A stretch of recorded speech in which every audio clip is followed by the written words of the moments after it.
जानते हो ये कौन है? ये मैं ही हूं। कुछ साल पहले कैसे मैंने खुद को ट्रांसफॉर्म किया डियर सर की मदद से, जानना चाहोगे? लेकिन उससे पहले कमेंट में लिख दो स्ट्रेस फ्री, और मैं लेके चलता हूं तुम्हें डियर सर के पास।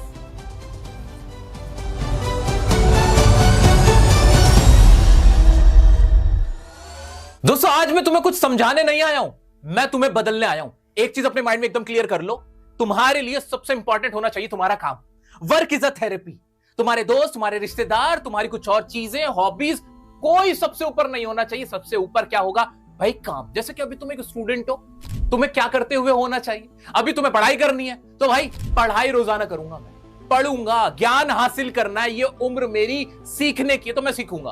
अब चाहे मैं स्कूल की किताबें पढ़कर सीखूं, अगर मुझे कंप्यूटर में इंटरेस्ट है, एआई में इंटरेस्ट है, किसी और प्रोफेशन में इंटरेस्ट है, वो सीखूं, लेकिन सीखूंगा।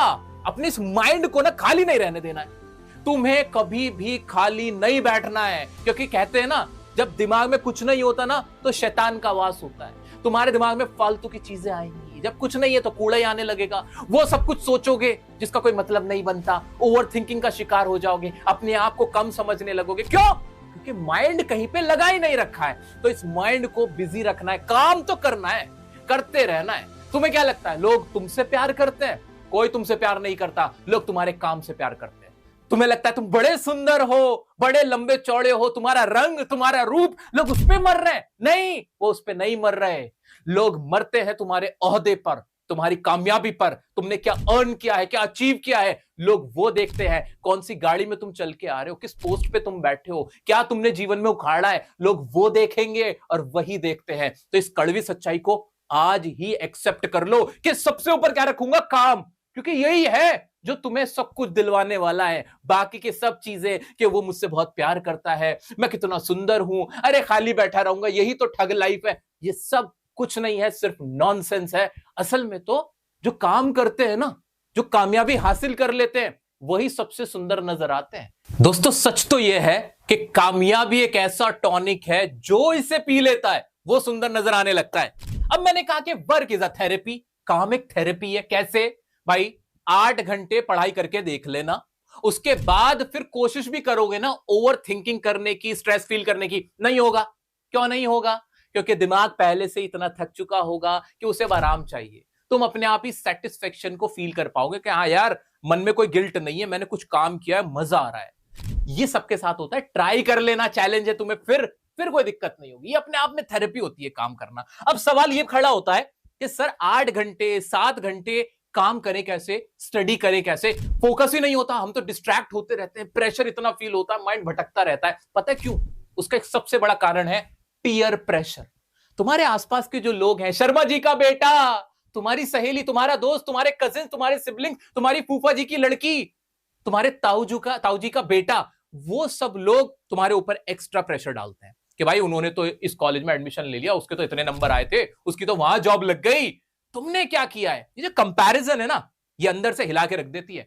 और सच बताऊं भाई, फर्क पड़ता है, बहुत फर्क पड़ता है जब तुम्हारी किसी से कंपैरिजन करी जाए। इससे फर्क पड़ता है, दिमाग हिलता है यार, फोकस नहीं होता। तो क्या इसका कोई तरीका है, कोई तोड़ है? भाई आज ये तोड़ बता रहा हूं तुम्हें, बहुत बहुत इजी फील होने वाला है इसके बाद। ध्यान से सुनो भाई। ये पीयर प्रेशर पता है क्यों होता है? क्योंकि हम अपनी बात सामने रख देते हैं। हमारी फैमिली ना, हमारे जो प्लान्स हैं, जो हमारा गोल है, क्या हम जीवन में करने वाले हैं, वो आगे रखते हैं। ये कंपैरिजन हम ही शुरू करते हैं, हमारी फैमिली ही शुरू करती है, यहीं से शुरुआत होती है। क्यों? भाई तुम्हारे कितने नंबर आए, मेरे तो इतने नंबर आए। ये वाला खेल बंद करो। जो रेस तुमने चूज ही नहीं करी, उसमें दौड़ना बंद कर दो यार। तुमसे कोई तुम्हारा दोस्त आके पूछे, तुम्हारा कोई कजिन आके पूछे तेरे कितने नंबर आए, कहना भाई पास हो गया और मतलब नहीं। ऐसे लोगों से दूरी बना लो, बिल्कुल दूरी बना लो। ये कंपैरिजन खत्म करो भाई। अगर मेरे अच्छे नंबर आएंगे, दुनिया को अपने आप पता चल जाएगा, मैं क्यों कंपैरिजन करने लग गया? क्यों? दिमाग पे एक्स्ट्रा बर्डन रहेगा। भाई वो नंबर पूछेगा, यार उसके तो ज्यादा आ गए। भाई तुमने पूछे क्यों थे, तुमने उसे बताया क्यों थे? खत्म करो, तुम्हारा कोई कंपटीशन ही नहीं है। कोई तुमसे कहे कि मेरे ज्यादा नंबर आए, मैं बहुत ज्यादा इंटेलिजेंट हूं, हाथ जोड़ के कोई यार तू है, यार मेरे दोस्त तू है, मैं तो बिल्कुल ही पढ़ाई में हूं ही नहीं, मेरा तो मन ही नहीं करता। ऐसा कह के लो की बने रहो, एकदम सीक्रेट अपने सारे प्लान्स, अपनी नेक्स्ट मूव को सीक्रेट अपना रखो, किसी से मत रिवील करो। इनफैक्ट कोई भी रिश्तेदार है तुम्हारा, कोई भी दोस्त है जो तुमसे कंपैरिजन करता है, उससे ना 100 किलोमीटर की दूरी बना के रखो। जैसे वो दिखे कट लो, एकदम साइड हो लो ना, हाँ अरे जी नमस्कार, बस वैसे नहीं करके निकल जाओ। उनके स्टेटस, उनके जो व्हाट्सएप या जो भी तुम्हारे इंस्टाग्राम की स्टोरीज है, उन्हें ना म्यूट कर दो, मत देखो उन्हें, उनसे दूर रहो। क्यों? जब जब उनको देखोगे तुम्हारे ऊपर प्रेशर आता रहेगा, एक्स्ट्रा प्रेशर आता रहेगा। तुम्हें अगला क्या काम करना है, तुम्हें आईआईटी करना है, तुम्हें जेई करना है, तुम्हें सीयूटी की तैयारी करनी है, तुम्हें वो कोर्स करना है, वहां ट्राई करना है, मत बताओ। अपनी फैमिली से भी मत बताओ। अगर उनसे नहीं रहा जाता ना, जाके तुम्हारी मम्मी बोल देती है, तुम्हारे पापा ही जाके बता देते हैं कि मेरा बेटे करने वाला है, तो मम्मी पापा से भी ज्यादा क्लियर मत बताओ, एंड टाइम पे बता देना। वैसे तो रिक्वेस्ट कर लो कि बाबा बताना मत प्लीज किसी को, मेरे ऊपर प्रेशर पड़ता है। सबसे बड़े तरीका बता रहा हूं, पहले उनको बोल दो भाई आप मुझसे बेटर हैं, आप तो, आपसे जीनियस कोई है नहीं, यू आर सुपरमैन। मैं मान लिया, मैंने मान लिया, मेरी आपकी कोई कंपैरिजन नहीं है। जब तुम्हारा रिजल्ट अच्छा आएगा ना, परफॉर्मेंस जब दुनिया को दिखेगी, वो शॉक रह जाएंगे, सरप्राइज रह जाएंगे। उनको सरप्राइज होने का मौका तो दे दो यार। और ये जो पीयर प्रेशर है ना, ये तुम पे नहीं पड़ सकता। फिर ऐसे लोगों से दूरी बनाओ। फिर दोस्ती किससे करें? किन टीचर से करीब जाएं, किन अपने साथियों के करीब जाएं, किन्हें अपना मेंटर बनाएं जो कंपैरिजन नहीं करते। कुछ टीचर्स भी ऐसे हैं, कुछ ट्यूटर्स इनफैक्ट ऐसे हैं, वो कहेंगे पता है दीपक के कितने नंबर आए, पता है राहुल के कितने नंबर आए, पता है निकिता के कितना है, तुम्हारे कितना है। वो खामखाई ना कंपैरिजन कराने लगते हैं। अरे यार आगे आगे, अच्छी बात है, मैं भी मेहनत कर रहा हूं, मेरी अपनी लाइफ है, मेरी अपनी चॉइस है। उसका केमिस्ट्री अच्छा है, मेरा बायो अच्छा है, उसकी मैथ्स अच्छी है, मेरी इंग्लिश अच्छी है, मैं इंग्लिश में कुछ करूंगा। जरूरी थोड़ी है कि तुम कॉमर्स के टीचर हो तो मुझे भी चार्टर्ड अकाउंटेंट ही बना के छोड़ोगे। भाई मेरा इंटरेस्ट तो लिटरेचर के अंदर है, ठीक है। तो ऐसे लोगों से दूरी, एकदम साइड रहो, साइड रखो उनको। पॉजिटिव लोगों के बीच में जाओ, जो तुम्हारी कंपैरिजन ना करें, जो तुम्हें बैक करे, पॉजिटिविटी दें, जो तुमसे कहें हाँ यार पढ़ाई कर ले, आसान है यार, हो जाएगा एग्जाम, हाँ हाँ कर रहे हैं तैयारी, मजा आएगा, चल करेंगे यार, बहुत बढ़िया, चल करेंगे, आसान है, तू कर सकता है भाई, तू कर ले। तेरे अंदर है वो बात जो तुम्हें पॉजिटिव फील कराए, उनके साथ रहो। चाहे एक दो लोग हो, तुम्हें पूरा कारवां नहीं बनाना है। एक दो लोग ऐसे पकड़ो जो अच्छी पॉजिटिव फील कराए। तुम्हारी मम्मी हो सकती है यार, तुम्हारे पापा हो सकते हैं जो तुम्हें बैक करते हो, उनके पास रहो। हाँ बस, किसी और से मतलब नहीं। अरे हाँ ठीक है यार, पढ़ाई की उन लोगों से बातें मत करो जो तुम्हें नेगेटिव फील कर। दोस्तों ध्यान से समझना, हमारे ऊपर एक प्रेशर होता है, स्टडी प्रेशर, पढ़ाई करने का प्रेशर, जिसे हम एग्जाम प्रेशर भी कहते हैं। कि पढ़ाई नहीं हो रही, एग्जाम करीब आ रहे हैं, क्या करें, फोकस नहीं हो रहा। इस स्टडी प्रेशर का सीधा कनेक्शन होता है पीयर प्रेशर से। एक बार पीयर प्रेशर खत्म तो स्टडी प्रेशर अपने आप ही खत्म। जब हमें पता होता है कि हमारी किसी से कंपैरिजन होनी ही नहीं है, हम आजाद हैं, तो हमारा माइंड रिलैक्स्ड होता है, और एक रिलैक्स माइंड अच्छे से फोकस कर पाता है, अच्छे से स्टडी हो पाती है। As simple as that. तो सबसे पहला काम भाई, ये पीयर प्रेशर बहुत इंपॉर्टेंट है, इससे बचना है। दूसरा, उसके बावजूद भी सर स्टडी करे कैसे, फोकस नहीं होता है, हमारी प्लानिंग खराब रह जाती है और स्ट्रेस में हम रहने लगते हैं। इसको पूरा ही खत्म करने का तरीका बता रहा हूं, जिंदगी भर याद रखोगे। क्या भाई, स्टडी करते वक्त हमें क्या अप्रोच रख के चलना चाहिए। तुम्हारा पेपर मान लो दिसंबर में है और तुम अगस्त में बैठे हुए हो, और दिसंबर में तुम्हारे एग्जाम होने हैं। तुमने जितनी भी स्ट्रैटेजी बनाई, जितनी भी प्लानिंग बनाई, जितनी भी तुम तैयारी कर रहे हो, तुम दिसंबर मान के चल रहे हो, दिसंबर मान के चल रहे हो। नहीं, गलत अप्रोच है, बिल्कुल गलत अप्रोच है। दिसंबर मानो ही मत, दिसंबर मत मानो। फिर क्या मानो, फिर क्या मानो भाई, ये मानो नवंबर में है पेपर, है। इससे क्या फायदा होगा, इससे क्या फर्क पड़ जाएगा? बहुत फर्क पड़ जाता है।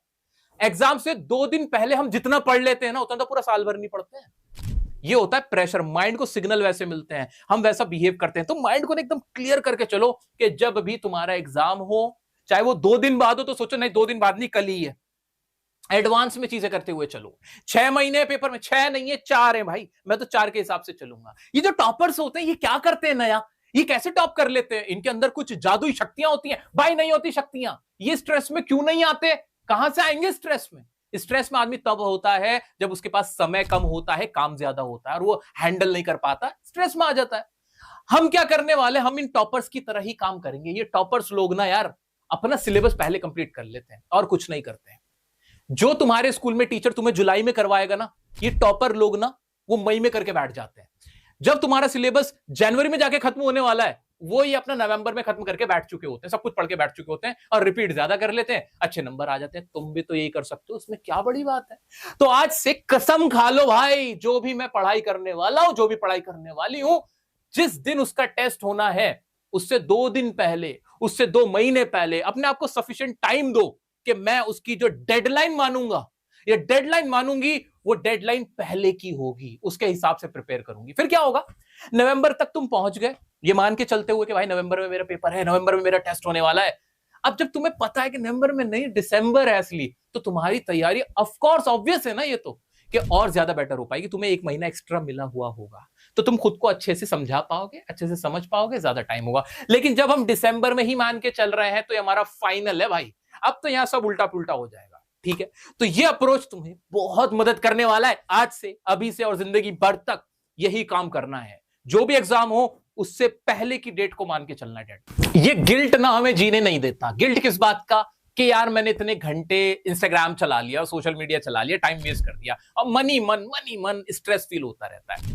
एक बात बता दूं सच्चाई, तुम्हें लगता है कि तुम कंप्लीटली कट ऑफ कर सकते हो अपना सोशल मीडिया, तो दैट्स नॉट पॉसिबल और होना भी नहीं चाहिए। सोशल मीडिया चला सकते हो, कोई प्रॉब्लम नहीं है, अपने इंस्टा फेसबुक चलाओ, लेकिन जो समय हो, जो टाइम हो, उसको कंट्रोल करो। कंट्रोल द टाइमिंग, कि भाई कितने घंटे चला रहा हूं मैं, और वो धीरे धीरे कट डाउन होगा। ऐसे नहीं कि आज सारा बंद कर दिया तो अब नहीं, बिल्कुल नहीं देखूंगा खोल के, अब पता चला 2 दिन बाद खोल के बैठे हुए हो, अपने आप से किया ही वादा तोड़ लोगे। तो इतने बड़े बड़े वादे खुद से ना करो जो पूरे ना हो पाए। अब चलाना कैसे वो देखो, ये बात तो एकदम क्लियर रखो कि आज के टाइम में सोशल मीडिया चलाना अच्छी बात है, कोई बुरी बात नहीं है।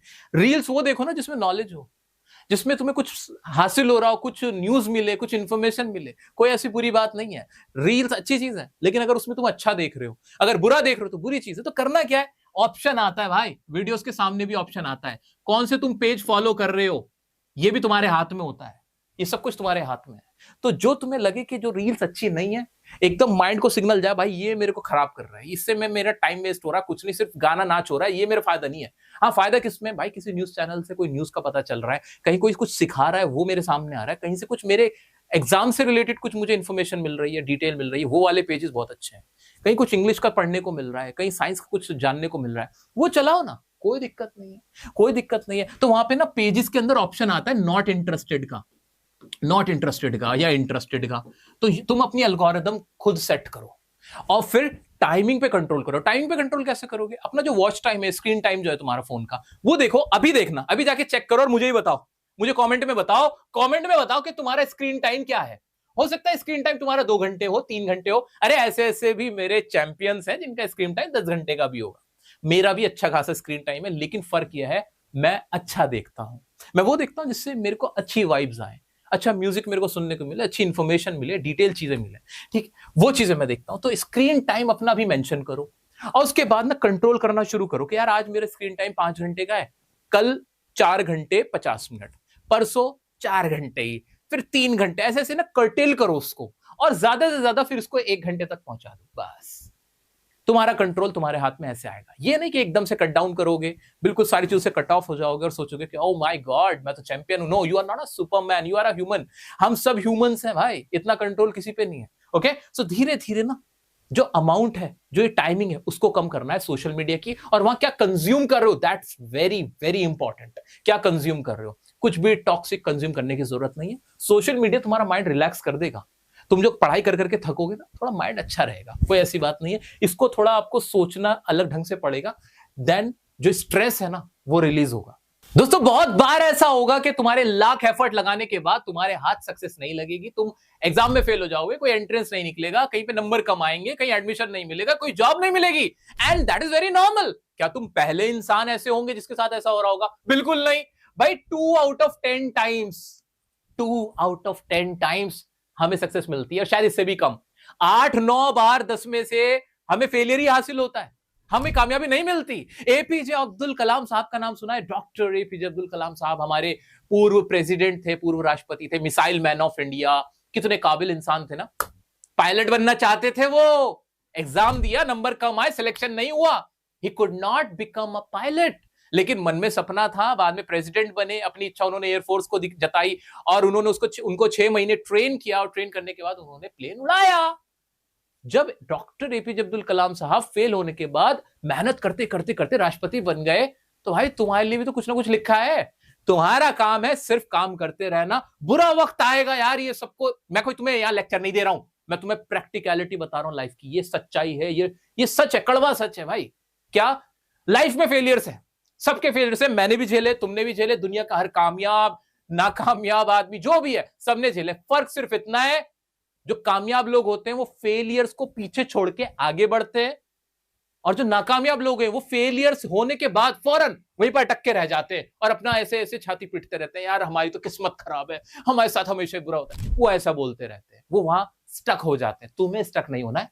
अपने माइंड को ना 2 दिन इमोशनल हो जाओ, अरे हाँ यार बहुत बुरा हुआ, तीसरे दिन yes I am ready to go, ये अप्रोच रखना है भाई, तभी चेंज होगे, वरना उसी की तरह कोसते रहोगे, अपने आसपास वालों को देखते रहोगे। How to handle personal issues, भाई लाइफ है, पर्सनल इश्यूज भी चलते हैं। किसी से झगड़ा हो जाता है, कोई हमें छोड़ के चला जाता है, हम अकेले हो जाते हैं, हमारी दोस्त, हमारा कोई यार होता है जो हमसे बिछड़ जाता है, कोई और ट्रेजेडी होती रहती है। ये सब कुछ भी साइड बाय साइड चलता रहता है। ऐसे में करना क्या है वो सुन लो। इसकी वजह से स्ट्रेस बहुत होता है। जब पर्सनल लाइफ अच्छी ना चले ना, तो तुम्हारी जो करियर है, जो तुम्हारी प्रोफेशनल लाइफ है, उस पर भी इंपैक्ट पड़ता है।